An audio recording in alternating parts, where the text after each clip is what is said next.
It starts with a text left unread or a side comment that lingers. Then, a bond you thought was stable snaps.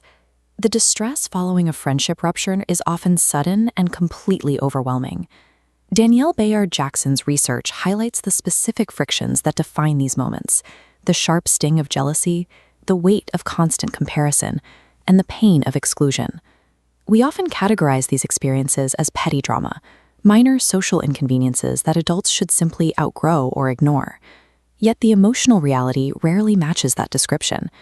The fallout of being replaced or forgotten feels significantly larger than the event itself, triggering a level of devastation that seems entirely out of scale. We have to ask why a social disagreement possesses the power to feel like a threat to our actual survival. The answer lies in the fears that sit beneath the surface: the fear of being inadequate, the fear of being replaced, and the terror of losing connection. This intensity suggests that the conflict is engaging a deeper mechanism. The brain is processing a social slight as a fundamental threat to our primary bonds of safety and belonging.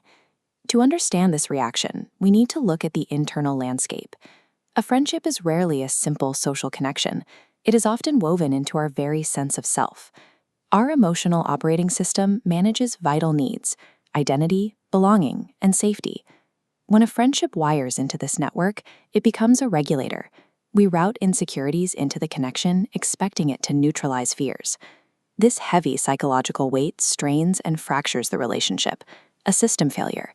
The relationship becomes volatile because we have unconsciously assigned our friends the responsibility of making us feel okay. When a friendship is organized around emotional regulation, it becomes incredibly fragile. Its primary function shifts from mutual growth to constant maintenance of our own internal stability. Most friendships don't fail because of a social misunderstanding. They collapse because the emotional operating system overloaded the bond with a weight it was never designed to carry. It is important to recognize that feeling insecure or fearing rejection is a standard part of the human experience. These feelings are not a defect to be eliminated. When we change how we view conflict, we see that friendships function as reflective surfaces. They act as a mirror for our own internal state. A friend's actions don't create our vulnerabilities. They simply pull back the curtain on the sensitivities and unmet needs we carry within ourselves. This shift in perspective changes the nature of the conflict. The friction provides a direct look at the parts of our own identity requiring our attention. A healthy friendship offers comfort and understanding, but it cannot function as the sole foundation for your worth or your stability. That responsibility remains with the individual. The objective is to take back ownership of our identity. We can acknowledge our emotional needs without making the friendship responsible for solving them. By combining the study of social dynamics with an understanding of our emotional operating system, we can build connections that are resilient rather than just reactive. The healthiest friendships avoid the trap of dependency.